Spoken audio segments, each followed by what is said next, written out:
This is All Things Fitness and Wellness, uniting industry thought leaders and fitfluencers on the mission to inspire innovation and encourage people to live a life fit and well. Brought to you by Fitness World. Your fitness, your way. Visit fitnessworld.ca. Statistically, men tend to be more reluctant when it comes to seeking treatment for mental health and having conversations around it. When it comes to professional athletes, there is even more pressure to have this tough guy exterior and a lot of stigma when it comes to opening up and having vulnerability. Well, our guest today is looking to smash all of those stereotypes and stigmas. Delvin Breaux Sr. is an accomplished athlete. He's played in the NFL for the New Orleans Saints, as well as the CFL for the Hamilton Tiger Cats, and currently is the defensive back for the BC Lions. Delvin is an open book when it comes to his story, quite literally. He authored his autobiography, Un-Breaux-Ken, which details the years of abuse that he endured as a young child at the hands of his father and what life was like growing up in the projects. At the tender age of just 9 years old, as a child ill-equipped with the coping mechanisms to deal with so much pain, Delvin tried to commit suicide. He was depressed before he even understood what depression was. He ultimately did move forward, and football was the release. But his career did not come without challenges. Just 2 days after his 17th birthday, as a highly recruited senior high school athlete, he broke his neck. And that is where we are going to begin our story. Before we get to it, be sure to hit like and subscribe. We have new episodes of the Industry Series every Monday and the Celebrity Series every Wednesday. This is ATFW. We're going to dive right into 2006. I understand you had a scholarship underway already to LSU. Tell me what happened on the field. Yes, so it was October 27, 2006. We was coming out of halftime, and I was on the left-hand side of the field. It's crazy. Every time I talk about it, I always get chills because it's like it's really me, that went through it. So I was on the left-hand side of the field, and I got down to about the 17 to 20-yard line, and I just dove in there. My head wasn't down. I just closed my eyes, and as the returner, Peyton Jason, lifted his knee, my head just simultaneously crashed right into his knee, and then my neck jerked back. And next thing you know, everything just went dark. I was just laying on the field, everything went dark. I wasn't moving or anything. And all I can hear is my teammates D-Bro, come on, we need you, get up, D-Bro. And I'm like, man, I can't. I wish I want to get up, but I can't. But they couldn't. The words weren't coming out of my mouth. Those was just the thoughts and stuff that were in my head. I'm like, man, what's going on? And everything just started drowning out, as if I was just leaving. Everything was just drowning out. And within a few seconds, I see this bright white light just appear, and I'm just looking around. It's like a room that I was in, and I was just standing in this one spot, just looking around this room. It was all white. No one else was in there, and I was just looking around, what's going on? Where am I?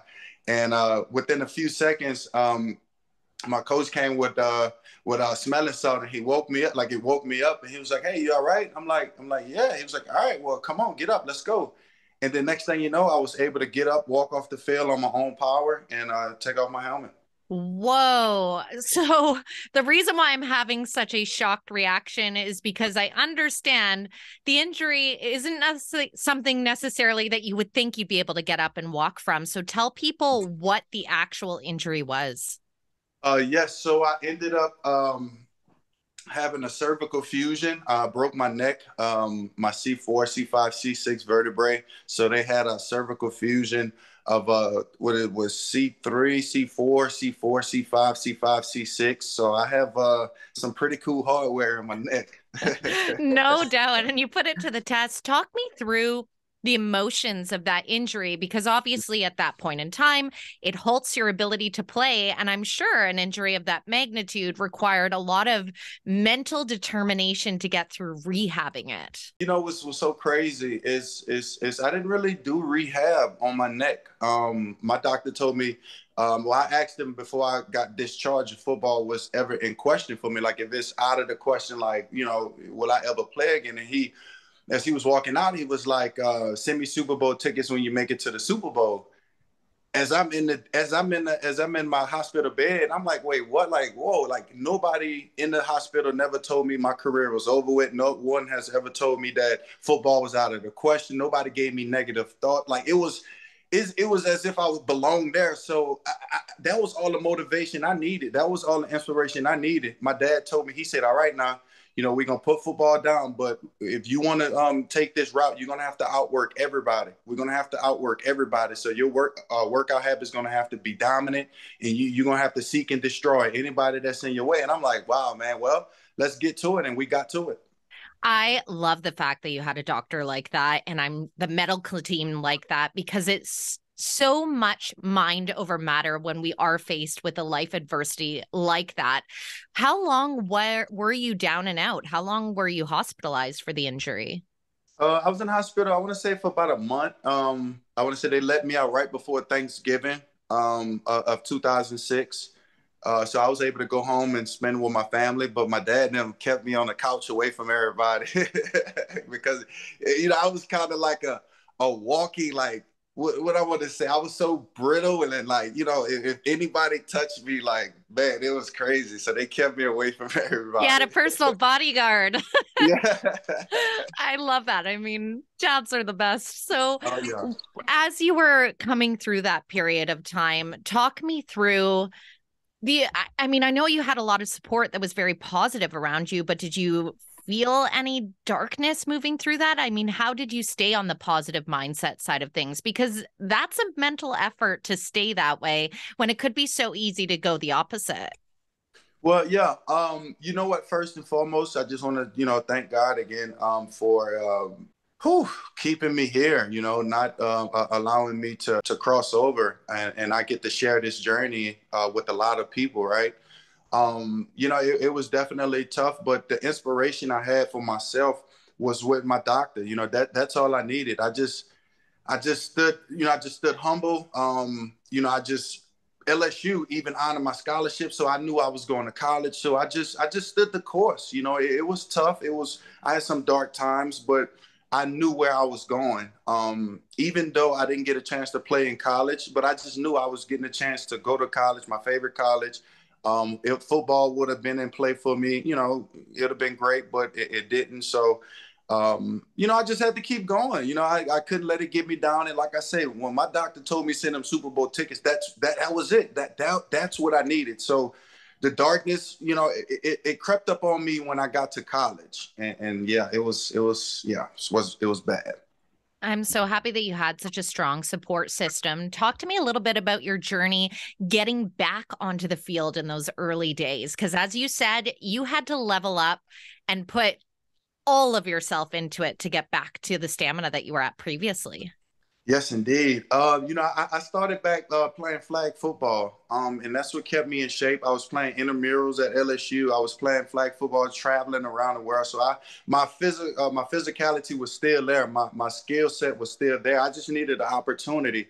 So I started back playing with the Gridiron Developmental League out in Hammond, Louisiana, with the Bayou Vipers, the Louisiana Bayou Vipers. That's who gave me my chance to get back. They told me I had to get cleared first, and I was so nervous because I didn't know if the doctors were going to clear me.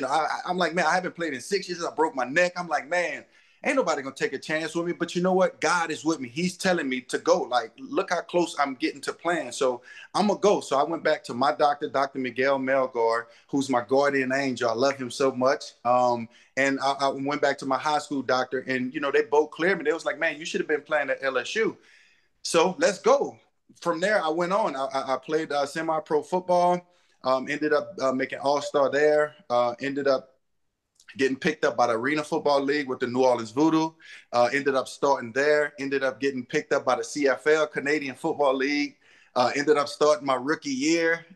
Became an All-Star my second year. Then I ended up going to the New Orleans Saints. You have had such a storied career. regardless of injury. And then you add that on top of it. It really is an impressive and motivational tale. Talk me through the emotions around some of those accomplishments felt by yourself, and I'm sure your family and loved ones that saw you in such a vulnerable state in those earlier years. The support system for me is big. I have my stepmom; she's my guardian angel, and I can rely on her for any and everything. And when I was going through those tough times and rough times, she was the person that I would reach out and call. She was my light. She was somebody that gave me that energy, that sense of direction when I lost hope. She was always asking me, "Did you pray to God? Did you pray to God?" And I always be like, "No, I always been praying and he never came through." You know what I'm saying? So just having her in my corner, through thick and thin, it's definitely a blessing for me. So I just wanted to give some love to her, because she definitely helped me with my emotional state, my mental state. I didn't really have a, a, a a great childhood growing up, I would say. So just having my stepmom still in my corner, going through my neck injury, going through my journey as to where I'm at now, I'm thankful for her, and I'm very grateful. Those voices in our lives are so important. I think as we get older, we cherish those more and more, especially for someone like yourself from your own experiencing childhood. There were tough experiences, and it is those that show up for us with such a loving heart and that believe in us when we don't necessarily believe we can or need that extra boost to get to where we're going. I'm so glad that you're sending that love her way, because that's what we need in the world. It's what keeps us going. So speaking of that, you have the support system, obviously now showcasing yourself in the CFL, the NFL. I want to know what it felt like. Do you remember the first day you walked into the game for the Saints for the NFL? What was the emotion behind that? Fitness World's 16 British Columbia high-value, low-cost gyms are committed to helping people reach their fitness goals, whatever those may be. Exercise and movement play a pivotal role in supporting people's overall health and wellness, and it is Fitness World's mission to provide the facilities, services, and amenities to help you achieve your fitness your way. Visit fitnessworld.ca for more information. Oh yes, it was crazy. It was really like a dream come true. Like I'm like, man, I prayed for this. I talked about it for years. I like, you know what? A lot of people don't know is like when I, staying in New Orleans and the Superdome is like right off the interstate, right on I-10, and every time I passed it, I would point at the Superdome. It was like between 2010 to like 2000. I want to say 2015 when I signed with the Saints. I always was like pointing at the Superdome, like I'm gonna play in that one day. I'm gonna be in that one day. Every time I pass it, like I'm gonna play in it. I promise you, I'm gonna be in there. And then I ended up getting a job like 5 minutes away from the Superdome, which was at the walk-ons on Parger Street. And I'm like, man, I'm getting close. I'm like, I'm gonna be in there, y'all. I'm like, yo, I'm gonna be in there. Y'all have no idea. I'm gonna be playing in the NFL in the Superdome with the Saints. And my dream came true. And I'm like, wait, what? Like just walking in this tunnel, like knowing what I've prayed for, what I've manifested, what I've talked about, what I've worked hard for, so hard for. Man, it was, I just let out so much emotions. Like I want to cry now because because a lot of people said I wasn't going to make it. A lot of people was like, man, he broke his neck, man. This guy is going nowhere. I tried to commit suicide at 9 years old. Like I've been through so much, and to be walking through that tunnel.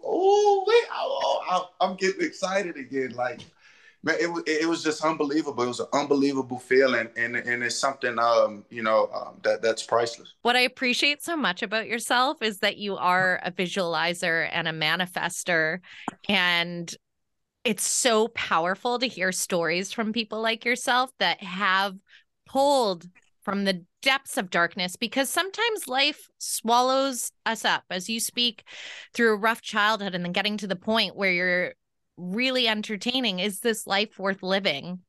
And then to be able to come to the other side of that and as well see these accomplishments for yourself and bring them to fruition to yourself, that's your support system. And also all you, like, the mental stamina of yourself is why I'm so happy you're someone that's using your voice to share your story. So on that note, obviously incredible on the football field. but you're also really big into motivating others. You have authored a book, Un-Breaux-Ken. Tell me about why it has been so important for you to share your message and why you'll continue to do so. It's been important for me to share my message, because it can inspire someone one day, someone who's going through hard times right now, you know what I'm saying, that's going through what I've been through.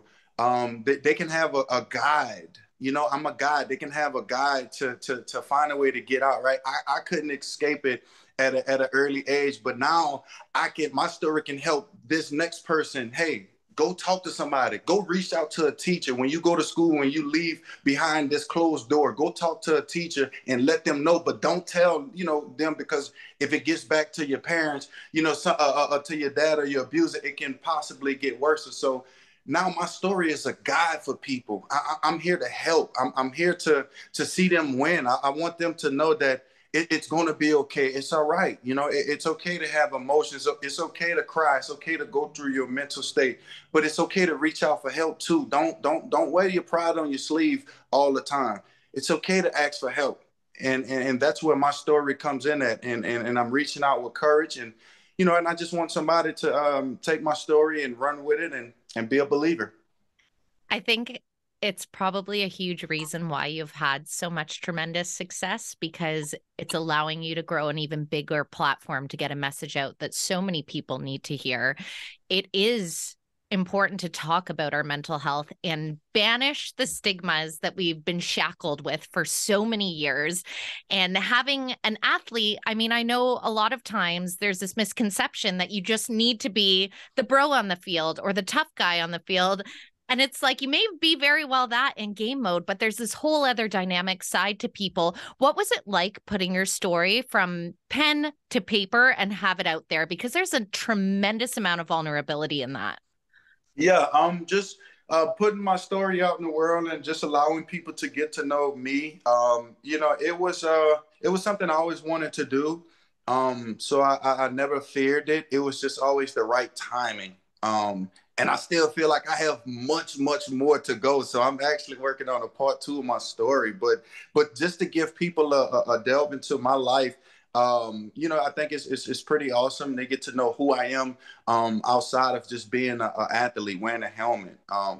So I think it's awesome, and then it allow other people to build that courage up too. Like, man, Delvin did it. I've been growing up with Delvin.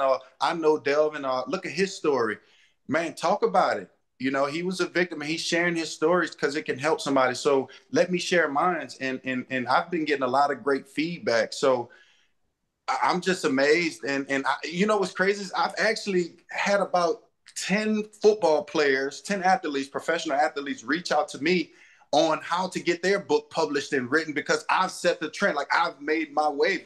And I'm like, man, that's impactful itself. So I'm on the right path, and I just want to continue to allow other people to help other people be on the right path. So yeah, I think it was pretty awesome to do that. Tell me about some of the feedback that you got that touched you most. A lot of people didn't know about my vulnerability of me expressing myself, of how I grew up, where it talks about the abuse, where it talks about me trying to commit suicide, whether it talks to me, whether me talking about my mental health. They're like, bro, you really, you really vulnerable, man. I didn't know that a lot of people wear their pride on their sleeve, don't talk about this. You happy, you live life, you come with this energy. Like, bro, people gravitate towards you. You know that? I'm like, man. No, I mean, I see it, I feel it, but it's just like, I got to pinch myself some more. You know what I'm saying? I got to pinch myself some more because it's impactful. On that note, and people definitely need to read Un-Breaux-Ken because they will get such a deep dive into your life and really understand what you're saying when you say you've got the feedback where people like, I had no idea, A, that was your story, or B, that you are this vulnerable being. But what would you say to the child version of you now that went through all those hardships, or the one that did question, is this life worth living? What would you say to that kid? I'm gonna go back to this specific moment when I was looking at myself in the mirror when I was about to commit suicide. I was looking at the mirror and I was like, why me, God? Why me? I want to go back to him and tell him, my young self there, just keep going. Don't question why. You're going to make it. You're going to be stronger than you think. Just continue to keep paving the way, and always know not dead, can't quit. So whatever you're going through right now, as long as you ain't dead, man, you can't quit. So don't ever give up. Don't ever give up on yourself. Always believe in yourself, and you will make it. That said, we know coming especially through the pandemic, there's a lot of people that are struggling right now. When we speak of kids, even here in Canada, I know calls to organizations like Kids Help Phone have been through the roof. We know a lot of adults as well have been struggling as we had prolonged periods of loneliness and uncertainty. And we know the world as a whole right now is in a lot of flux and turmoil. So what would you say to those people that are maybe struggling to take that next step in front of them? I want to tell those people, take that risk. Go for your dreams. I want to tell those people to go for your dreams. Don't let nothing stand in your way. You also have a purpose. Find yourself. Find yourself so you can understand your purpose in this world, and understand that everybody and everything is a connection. You're a connection to everybody. You're not meeting people by coincidence. It's for real. It's a connection on why you're meeting people. So take those risks, take those chances, because you never know. If you want to be a musician, you want to be an artist, you want to be an athlete, you want to be the next lawyer, go for it. Go take the next courses. Go just do it, because you never know what outcome may come of it. And my thing is, too, if God see you working hard, he's going to provide for you. So don't worry about that. So just go work hard, and he's going to you put one step, then he's going to put the other one forward. So just go for it. Oh, I love that. Now, we know when it comes to the mental health side, on the other side, we know that there is a connection to physical fitness, whatever that looks like for you, and our mental well-being. So what would you say you have gotten in your life from being able to be active through sport or be active into the gym? What has it added to your overall well-being? It has helped me just being able to have a great lifestyle, just be healthy overall, just being able to look physically fit, being able to move around, being able to help others grow too. Because when people see me, they be like, man, you look fit, you working out, bro. How you? And I do this, the certain proteins or the certain, foods I eat, I'm able to share those messages. So I want to say that. I would say that. As you say, very entrepreneurial spirit. So what else can we expect from the Breaux Show? Just got off a meeting with a great group with seasonings. I want to come out with my own snack. Own seasoning, my own snacks. Some vegan snacks, vegan gummies, some stuff to help, some chips, maybe get a Breaux Show snack going.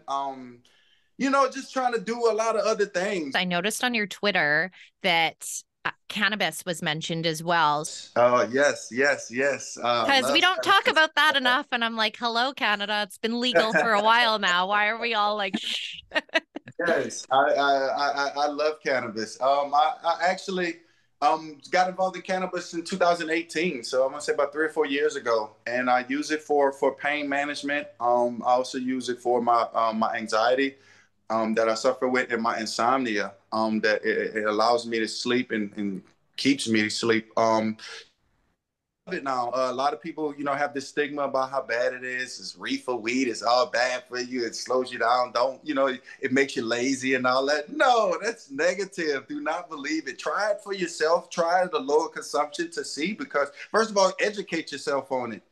So you can understand what is the endogenous cannabinoid system is, and what and how it works for your system, and people just have to understand it, and I love talking about it, because people be like, man, wait, what? How are you doing that? You're an athlete.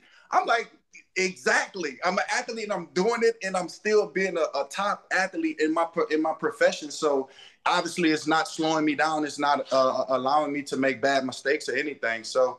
I love it. I want to get more involved in cannabis. Right now, I'm just an advocate. I'm talking to a whole bunch of companies, trying different products, because I want to do something for myself. I want to get a Breaux Show brand, a Breaux Show cannabis flower, a Breaux Show CBD strain, or something to help the world, just to help to let them understand that, man, Delvin Breaux broken his neck, broken my leg, fibula. I've been through the worst. Like I'm like bionic man, and I'm using this because it's keeping me confident. It allows me to have a confident lifestyle. It allows me to, just live. I can be free. My anxiety helps me when I'm outside. I could talk about this forever. Like it's just amazing. And I'm just want a lot of people to understand that cannabis is great for you, the holistic way. And yeah, it's beautiful. That's why I wanted to pick your brain, because I knew you were an advocate, and I find it so funny. Even in my previous career, I worked in traditional media, and I would have to do endless segments about alcohol. It would be the holiday season, and it would be this cocktail. And personally inside, I'd be like, wait a minute, because they wouldn't at all talk about anything that was happening in the cannabis space, because there was a stigma attached to it. But I was like, why are we glorifying this one thing that we know, if we've ever made mistakes in life of indulging too much, it's poison and it makes you sick if you drink too much. Yes. And then you have this other product that's available and legal, but for some reason you have to use it discreetly, or else you are going to be broad brushed as lazy, inactive, all of those things. So I'm curious to know, as an athlete, how has cannabis and the discussion around that changed from the professional athlete standpoint? Because we know for years we've seen teams celebrate and the champagne has popped. What's the climate like now as somebody that is a cannabis advocate? The climate in the professional game now, right now, I would say it's crazy. It's through the roof now, with cannabis, because, a lot of guys are finding alternatives, right, besides the pills, right? Because that's all we know is pills, opioid, like, oh, that's all we hear. Here, take these pills. Here, take that. So now they are starting to smarten up. They're starting to open their mind, right? They're broadening their minds to pain management and things to use and resources. So those guys, bro, they love it. Like, we come in, we talk about it. We even have like little meetings to where we talk about it now. And we are even trying to do things outside of the game to help other athletes get involved, right? So it's amazing. We have these topical products that we use on our bodies that it's amazing. I'm not even gonna let everybody know our secrets, but it's amazing. Like, until the Bro Show brand comes out, then you let them all out. You know what I'm saying? Like, Jesus, it's amazing. The climate is talked about a lot in there about cannabis, and the guys love it. And like I said, it's a movement. And it's a movement that's going in the right direction. And I just want to be a part of it. Did it used to be drug tested? Like, when would that have changed? Because I know that was probably a big thing in the past. Yes, absolutely. I know in the NFL, they recently just removed that to where guys get drug tested for marijuana. So yes, that's a big, huge step as far as the NFL. But the CFL and Canadian, it's legal in Canada. So those guys, we never get drug tested for. Like, it's legal here. So, they just say, be smart with it. Don't be all out in the open. Don't be all, all on social media. Like, come on, just be smart, right? So, that's why I love Canada. They don't even trip about things. Man, I love it up here. Like, it's beautiful. Well, we're so lucky to have you as well. But it is so true. The social media one's another good point, because again, how many times have you seen, whether it be an athlete or somebody of influence, cheersing with their wine, cheersing with their beer, spraying the champagne, and we don't bat an eye? We're still a ways to go before you have a spliff. Yeah, and people are good with it. But I think that's why this conversation is important, because I, like yourself, 1,000% agree that there are a lot of really beneficial properties. It's not just a vice. There's a lot of scientific research that's being accelerated now, obviously being in Canada and legalized. So good on you. I look forward to when I see the Bro Show flower kicking around. Might just have to sample. Indeed, absolutely. We're going to make it happen. Yeah, absolutely. What else can we expect? I love acting. I always wanted to do that as a kid, be on Disney Channel. So being able to have some acting gigs and stuff like that, doing background work is very awesome. So I have some of those. Also, y'all make sure y'all go check out Emancipation. I'm in there with Will Smith, but I did some background work being a soldier in there. So you might see me. Yes. Y'all check that out. And, that's it. I'm just trying to spread my story, my purpose around this earth, share my message. And And that's about it. Well, before I let you go, Delvin, I love to just leave people with a little motivational quote. I know you already shared one earlier, but what would be some words of wisdom that you live by that might just spark something in another that's perhaps needing some added motivation in their life? Always be a fearless believer and never giving up, no matter what. That's something I live by 24/7 with anything I do, right? Just never give up. Because you never know what diamonds are on the other side of that wall. So just never, just always be a fearless believer and never giving up. And you're someone that emulates that to the core. Delvin Breaux, thank you so much for joining me on ATFW. I cannot wait for part 2 of Un-Breaux-Ken, so get cracking over there. After this Grey Cup, I'm telling you, it's going down. Yeah, there we go. I'll be cheering you on for sure. You've just listened to All Things Fitness and Wellness, the Celebrity Series. This episode was brought to you by Fitness World. Your fitness, your way. Visit fitnessworld.ca. New episodes of the Industry Series drop every Monday and the Celebrity Series every Wednesday. Don't forget to hit like and subscribe so you never miss out on hearing from industry thought leaders and influencers. We're on a mission to help everyone live a life fit and well.